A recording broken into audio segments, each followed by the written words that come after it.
Iniciamos con nuestra clase de historia y vamos a hablar sobre la separación de Texas. ¿Cómo es que Texas se separó de México? Recuerden lo visto en las sesiones anteriores sobre la relación entre México y Estados Unidos. Cómo llegaron muchos estadounidenses a Texas y sus ideas pues era tomar más territorio. Entonces, al principio México los dejó quedarse, pero pues eran más de Estados Unidos que mexicanos y pues eso les dio como un control del territorio. Y vamos a leer la información de la página 28 sobre la separación de Texas y esta guerra que hubo.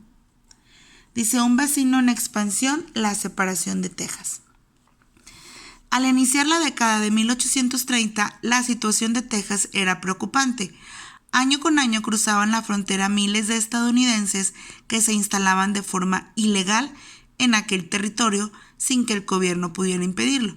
Los colonos desafiaban las leyes de la República y a las autoridades mexicanas, y muchos de ellos deseaban separar a Texas de México.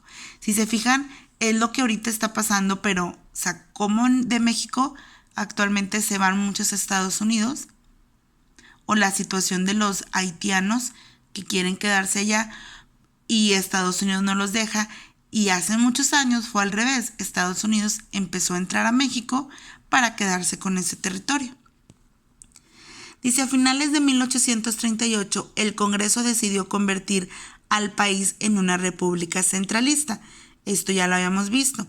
Esto causó descontento con algunos estados y sirvió de pretexto a los colonos tejanos para consumar su propósito. Así que declararon independientes.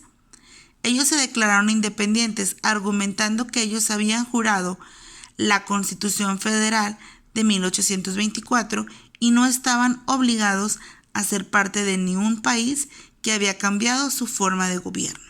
O sea, dijeron, no, pues cambiaron de forma de gobierno, de aquí nos agarramos y decimos, no, nosotros éramos con la antigua, entonces nos alejamos o nos separamos de México. A principios del año siguiente, el entonces presidente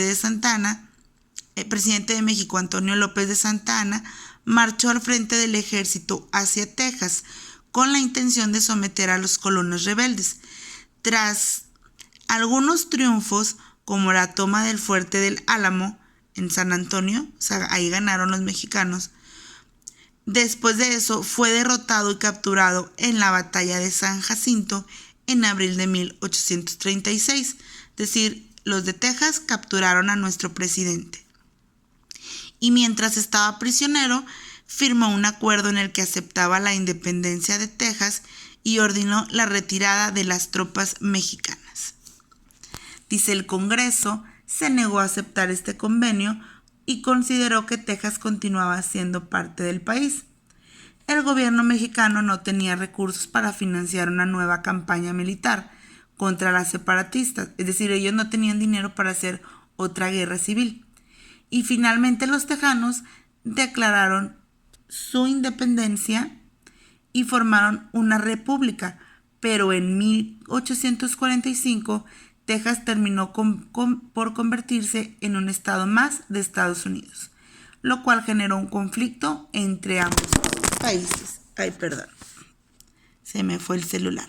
Entonces, Texas primero se separó y luego se hizo parte de Estados Unidos, y ahí fue cuando México dijo, no querías separarte, querías irte a Estados Unidos. O sea, Estados Unidos quería apoderarse y ahí hubo un conflicto, se enojaron las dos naciones, y eso es lo que vamos a ver mañana, qué pasó entre Estados Unidos y México.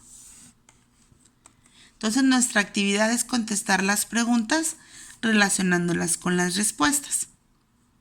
Estado mexicano que enfrentaba en 1830 la situación de invadidos. ¿A qué estado estaba invadido? Por muchos estadounidenses. Intención que tenían los colonos angloamericanos con el territorio que habitaban en nuestro país, que es lo que querían hacer los americanos. Dice: decisión del Congreso mexicano a finales de 1835 con respecto a nuestro tipo de gobierno. Argumento de los colonos angloamericanos que habitaban en Texas para consumar su propósito. O sea, ¿qué decían? Y último fue el presidente que fue prisionero y que aceptó la independencia de Texas. Con esto terminamos nuestra clase de historia.